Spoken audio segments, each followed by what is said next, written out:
Hello दोस्तों, स्वागत है आप सभी का इस सेशन में। इस सेशन में हम एपीएफसी एंड ईओएओ एग्जाम्स के लिए जो ईच एंड एवरी कंपोनेंट है उसके एमसीक्यूज को प्रैक्टिस कर रहे हैं। और आज हम इंडियन इकोनॉमी, जो कि एक बहुत ही इंपॉर्टेंट सब्जेक्ट है इन दोनों ही एग्जाम्स के लिए, उसके 10 एमसीक्यूज को बहुत ही बढ़िया तरीके से प्रैक्टिस करेंगे और उनके एक्सप्लेनेशन के थ्रू हम बहुत सारे कॉन्सेप्ट्स को समझने की कोशिश करेंगे। आगे बढ़ने से पहले मैं आपको याद दिला दूं कि ईओएओ 2021 एग्जाम में हमने बहुत सारे एस्पिरेंट्स की हेल्प की थी एंड उनके काफी अच्छे रिजल्ट्स थे, राइट। तो इसके साथ you can also be part of this and इस सीरीज को बहुत ही अच्छे तरीके से आप यूटिलाइज करेंगे, आई होप सो। सबसे पहला क्वेश्चन आपके सामने है। यहाँ पर 4 स्टेटमेंट्स आपको दिए गए हैं एंड पहला स्टेटमेंट है कंज्यूमर गुड्स एंड सर्विसेज, दूसरा है ग्रॉस प्राइवेट डोमेस्टिक इन्वेस्टमेंट, तीसरा है goods and services produced by the government, net income from abroad. यहाँ पर कहा गया consider these items.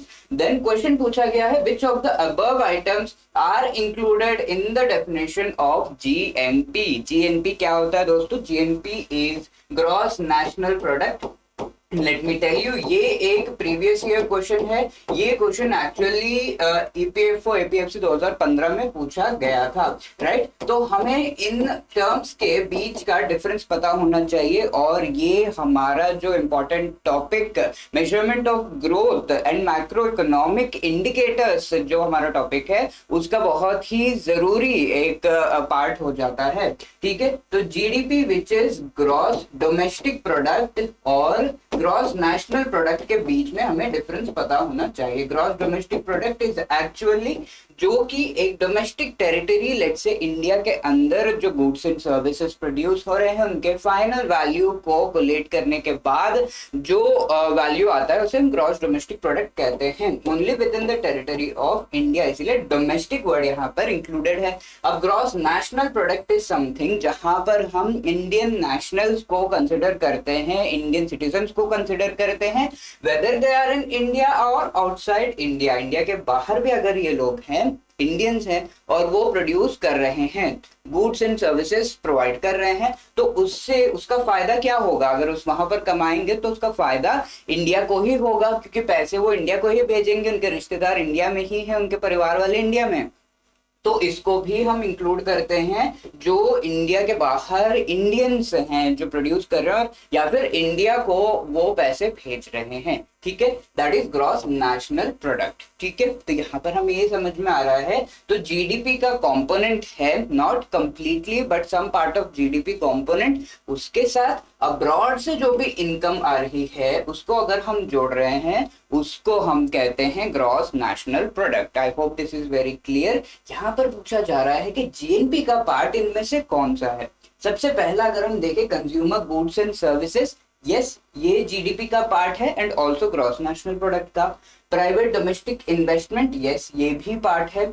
Goods and services produced by the government, yes ये भी पार्ट है, ठीक है। तो जीएनपी एसेंशियली हम इंडिकेट कर सकते हैं GDP plus export minus import, ठीक है। तो इस तरीके से हम इसको इंडिकेट कर सकते हैं। एक्सपोर्ट माइनस इंपोर्ट जो है नेट इनकम फ्रॉम अब्रॉड उसे हम कहते हैं, राइट। तो वो ये वाला पार्ट है। तो यहाँ पर ये तीनों ही चीजें जीडीपी का पार्ट है एंड सो जीएनपी का भी पार्ट होंगे। Export minus import is the net income from abroad, चारों ही कंपोनेंट जीएनपी का पार्ट है। तो यहाँ पर सही जवाब हो जाएगा डी एंड इसका पूरा एक्सप्लेनेशन आपको दे दिया गया है। आगे बढ़ते हैं क्वेश्चन नंबर 2। अगेन ये भी 2015 ईपीएफओ एपीएफसी में पूछा गया क्वेश्चन है। अनबैलेंस्ड ग्रोथ इज हाइपोथेसाइज्ड व्हेन, ठीक है। इस क्वेश्चन को सॉल्व करने का तरीका नॉर्मल भी हो सकता है, इंग्लिश भी अगर आपको अच्छे से आती हो तो आप इस क्वेश्चन को सॉल्व कर सकते हो, क्योंकि इसके ऑप्शंस आप पढ़ो एक बार। Expansion can take place simultaneously on several growth routes, ठीक है। सेवरल ग्रोथ रूट्स में एक्सपेंशन हो रहा है, राइट। तो इसे हम अनबैलेंस्ड ग्रोथ कहते हैं, ये चीज कही गई है। ये चीज हम कह सकते हैं कि अलग अलग जो सेक्टर्स है वहां पर ग्रोथ हो रही है एंड इसमें किसी भी तरीके से ये नहीं कहा गया है कि बैलेंस नहीं है इस ग्रोथ में। लेट्स से जो ग्रोथ अलग अलग सेक्टर्स में हो रही है वो एक ही तरह की है, ओके, तो अनबैलेंस जो वर्ड है उसको यहाँ पर जस्टिफाई नहीं किया गया स्टेटमेंट में। Supply of labour is fixed, supply of capital is unlimited, तो इन चीजों से बहुत ज्यादा फर्क नहीं पड़ता। इनका जो इफेक्ट है ग्रोथ पर वो जब तक हमें पता नहीं हो। अब चौथा स्टेटमेंट पढ़ते हैं, यहां दिया गया active sectors need to and do energize sluggish sectors. अब देख सकते हो यहाँ डिफरेंशिएट किया गया है दो तरह के सेक्टर्स के बीच में। पहला है एक्टिव सेक्टर्स, यानी कि दो अलग अलग तरह के सेक्टर्स अवेलेबल है। ऐसे सेक्टर्स जिनका ग्रोथ बहुत ज्यादा हो रहा है, लेट्स से उन्हें एक्टिव सेक्टर्स कहा जा रहा है। स्लगिश सेक्टर जहां पर ग्रोथ नहीं हो रहा है। तो क्या दोस्तों यहाँ पर बैलेंस है? नहीं है। तो डी जो स्टेटमेंट है इसमें हमें समझ में आ रहा है एक्टिव एंड स्लगिश सेक्टर्स अगर हैं then it means unbalanced growth है यहाँ पर। तो D is the right answer. और इस तरीके से आप अगर स्टेटमेंट्स को पढ़ोगे, कई बार हमें जो है उन वर्ड्स का आइडिया सही से नहीं होता है, फिर भी हम आंसर कर सकते हैं। तो इस वजह से आपको सारे क्वेश्चंस एग्जाम में अच्छे से पढ़ने हैं और उसके बाद ही आपको डिसाइड करना है कि ये क्वेश्चन मुझे करना है या छोड़ना है। ऑब्वियसली बिकॉज नेगेटिव मार्किंग है तो ध्यान से हमें करना होता है, बट देन ये जो है ये क्वेश्चन हमें ये बता रहा है कि हमें सारे क्वेश्चन अच्छे से पढ़ लेने चाहिए। थर्ड क्वेश्चन देखते हैं, ये बहुत ही इंपॉर्टेंट टॉपिक इन्फ्लेशन से रिलेटेड है। लेट मी टेल, इन्फ्लेशन से रिलेटेड काफी सारे सवाल आते हैं और each and every type of question को हम इन सेशंस के थ्रू सॉल्व करेंगे इन्फ्लेशन से रिलेटेड जो पूछे जा सकते हैं। तो एक तरह का क्वेश्चन जो कि बहुत ही ज्यादा इंपॉर्टेंट है, inflation can be controlled by, ये पूछा गया है। पहला यहां पर दिया गया increase in wages, decrease in taxation, reduction in public expenditure, making rupee dearer. ठीक है, तो इसके लिए हमें इन्फ्लेशन होता क्या है वो पता होना चाहिए। इन्फ्लेशन क्या होता है? General rise in price. ठीक है, जनरल राइज इन प्राइस, यहाँ पर वर्ड जो जनरल है बहुत ही ज्यादा इंपॉर्टेंट है। Rise in prices of commodities, अगर एक ही commodity let's say only automobile का प्राइस बढ़ गया देन वी कैनॉट से कि पूरे इकोनॉमी में इन्फ्लेशन है। वी कैन ओनली से कि उस सेक्टर में जो इन्फ्लेशन है हम कह सकते हैं कि वो दिख रहा है। जनरल यानी कि large group of commodities, large group of services के दाम अगर बढ़ गए हैं उसे हम जनरल राइज इन प्राइसेस कहते हैं। ठीक है, अगर यहाँ पर स्पेसिफिक होता then that is not inflation, right. तो ये चीज हमें ध्यान में रखनी है। हमारे लिए इंपॉर्टेंट चीज है प्राइसेस जब बढ़ जाते हैं उसे हम इन्फ्लेशन कहते हैं। अब इसको कंट्रोल कैसे किया जाए?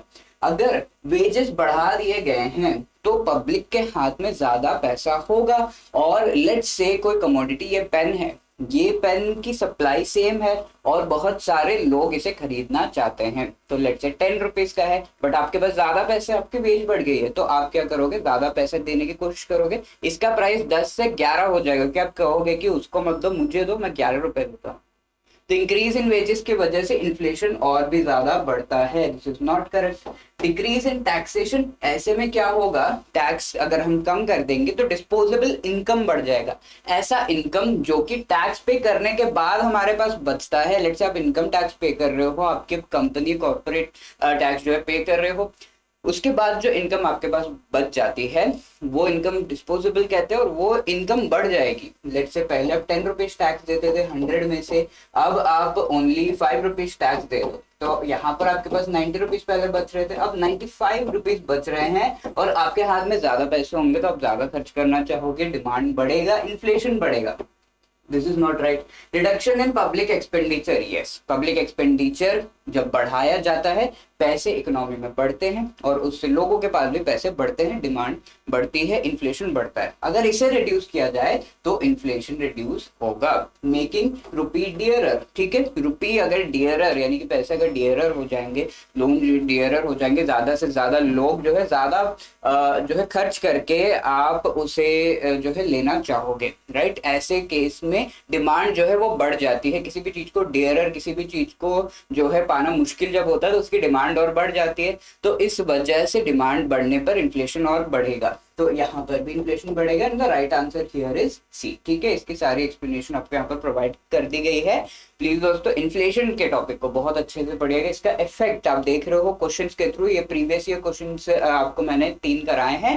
क्वेश्चंस के थ्रू हमें समझ में आ रहा है कि जो इफेक्ट है इन फिनोमिनन का वो मेनली पूछा जाता है। अब देखते हैं fourth question, which of these is correct, आपको चुनना है। पहला स्टेटमेंट है the gross domestic product GDP gives both quantitative and qualitative idea of the nature of economy of a country. GDP से हमें क्वांटिटेटिव एंड क्वालिटेटिव दोनों ही idea लगता है। ये बहुत ही ज्यादा इंपॉर्टेंट है, कई बार जो है ये पूछ लिया जाता है।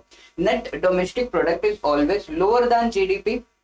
नेट डोमेस्टिक प्रोडक्ट होता क्या है ये हमें पता होना चाहिए। NDP is depreciation less GDP. GDP में से डेप्रिसिएशन अगर रिमूव कर दिया जाता है उसे हम एनडीपी कहते हैं, ये कहा जा रहा है। NDP includes income from abroad received by a country. ठीक है, शायद अभी अभी हमने पढ़ा, एनडीपी नहीं जीएनपी कहते हैं इसे। तो यहाँ पर हम इस स्टेटमेंट को जो है रिमूव कर सकते हैं, एलिमिनेट कर सकते हैं। इससे पहले में एनडीपी क्या है वो पता होना चाहिए। NDP is net domestic product, जो ग्रॉस डोमेस्टिक प्रोडक्ट है उसमें से जब भी हम डेप्रिसिएशन हटा देंगे उससे हम कहते हैं नेट डोमेस्टिक प्रोडक्ट। ठीक है, डेप्रिसिएशन होता क्या है, जैसे आपने कोई गुड खरीदा, ये खरीदा, इसका अगर लेट्स से ये निकल जाता है तो मैं किसी को देता हूँ और इसे ठीक करवाता हूँ, उसे मैं 10 रुपए देता हूँ, तो मैंने 10 रुपए खर्च किए इसको मेंटेन करने में।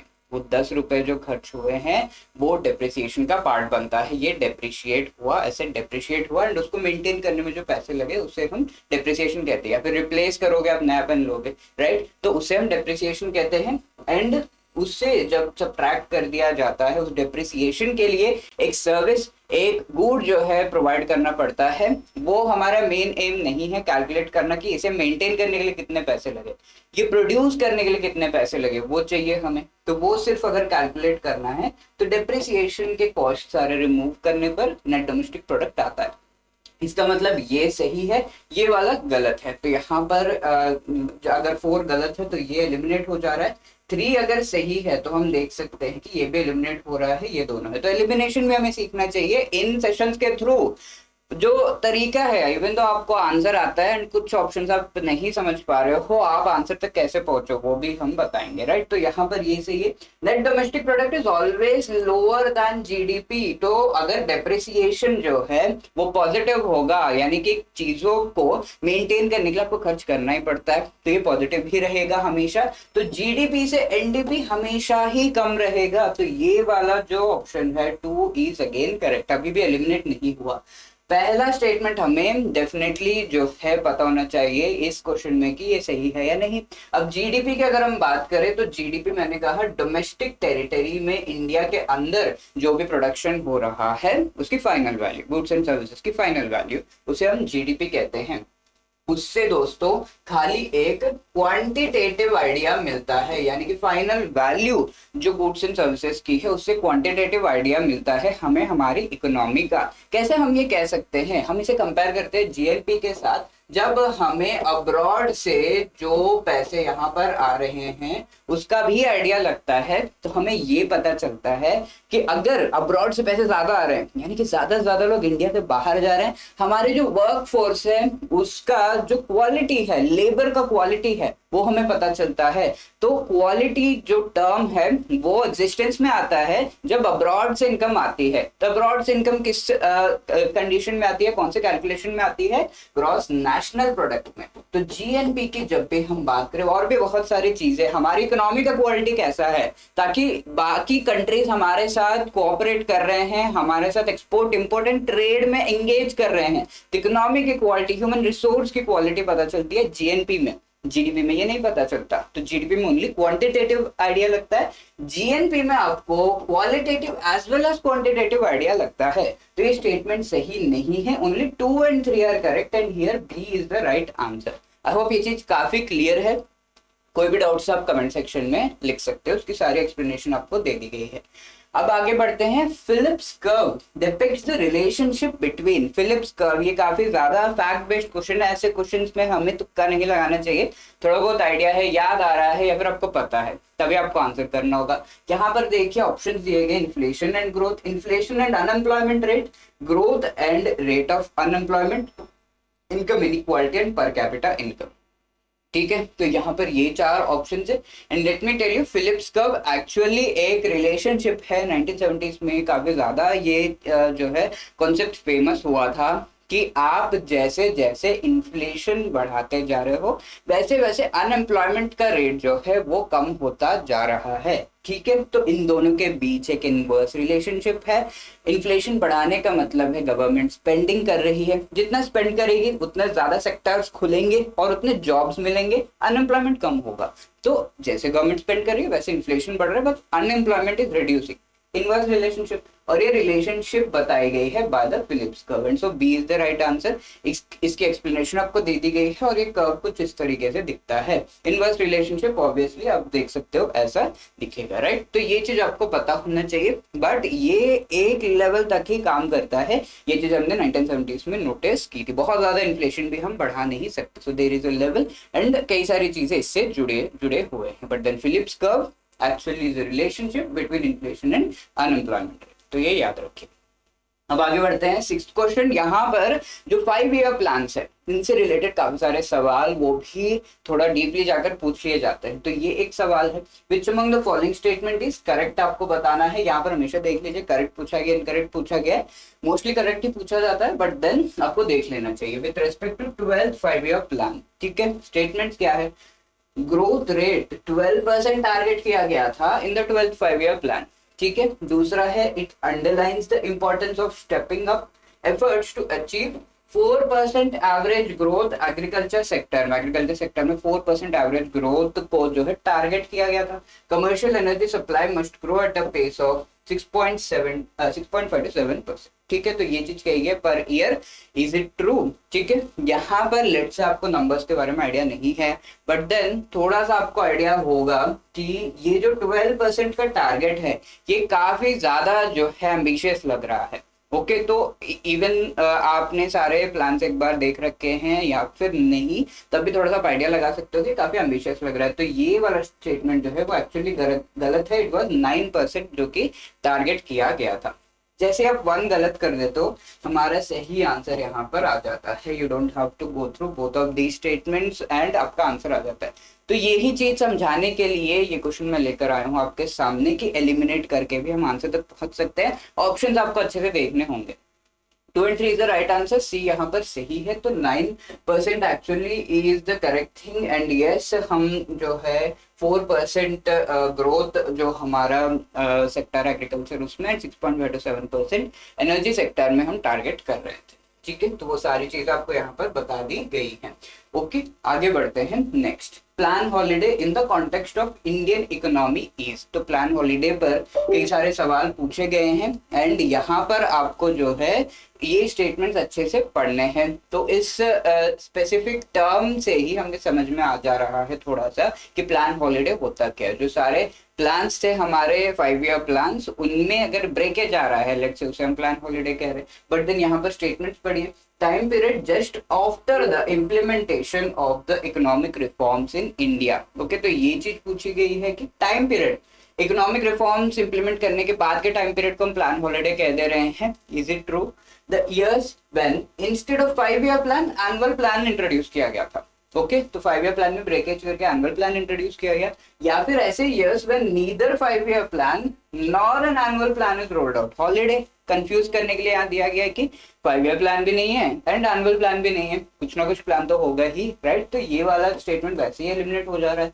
Time period during which industrialization was not considered main focus. ठीक है, इंडस्ट्रियलाइजेशन का रिलेशन नहीं है प्लान हॉलीडे इस टर्म से। The correct answer here is B, क्योंकि ऐसे टाइम्स जब 5 ईयर प्लान के बदले एनुअल प्लान लाया गया था उसे हम प्लान हॉलीडे कह रहे थे, because some or the other plan has to be there for the economy. ऐसे ही हम ब्लाइंडली नहीं जा सकते, तो 5 ईयर प्लान हम नहीं ला सकते बिकॉज ऑफ अनफोर्सीन सिचुएशंस। तो हम एनुअल प्लान लेकर आ रहे हैं ताकि there is some planning with respect to the priorities जो उस समय के हैं उसको हम ध्यान में रखते हुए एनुअल प्लान को लेकर आए। जब भी कंटिजेंसीज आई हैं लाइक 1965, उस समय में हमारे जो वॉर्स हुए थे विद पाकिस्तान, तो उस के बाद जो है 66, 67 और ये 3 प्लान हॉलीडे 3 एनुअल प्लान्स को लाया गया था उस समय में, वो प्लान हॉलीडे हो गया। एंड देन 1990s में हमारा जो इशू हुआ था बैलेंस ऑफ पेमेंट का क्राइसिस जो हुआ था, उसके बाद भी 2 प्लान हॉलीडे लाए गए थे।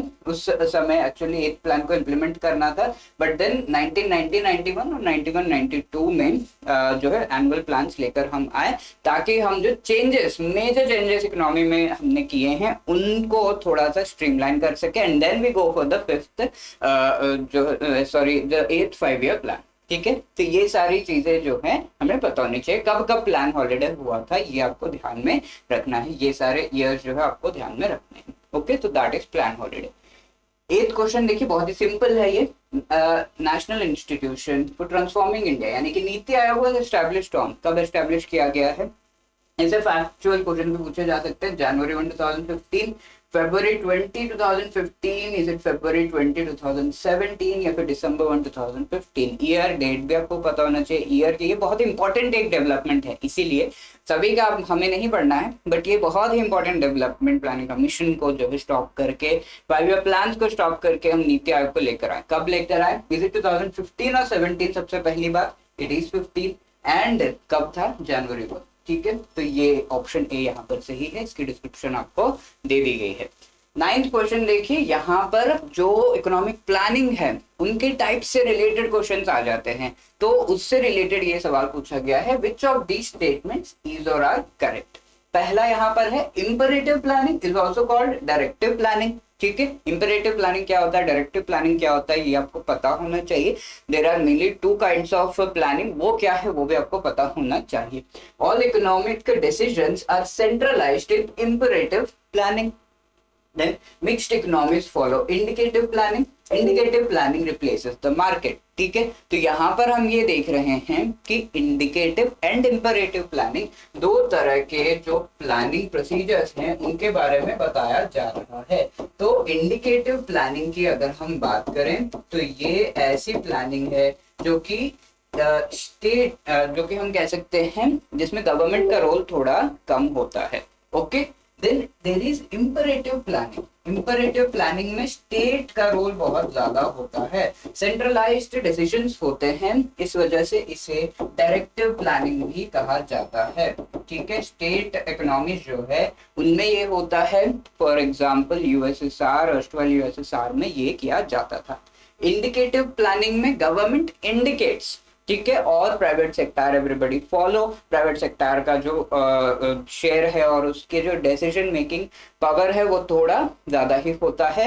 मिक्स्ड मार्केट इकोनॉमिक्स में हम इंडिकेटिव प्लानिंग का यूज करते हैं। ठीक है, तो ये 3 तरह के इकोनॉमिक्स है जिनके बारे में हम जानते हैं, और यहाँ स्टेट इकोनॉमिक्स जो है वो इंपरेटिव प्लानिंग का यूज करते हैं। I hope this is clear. इसके बेसिस पर अगर हम ये पढ़े, yes imperative planning is also called directive planning.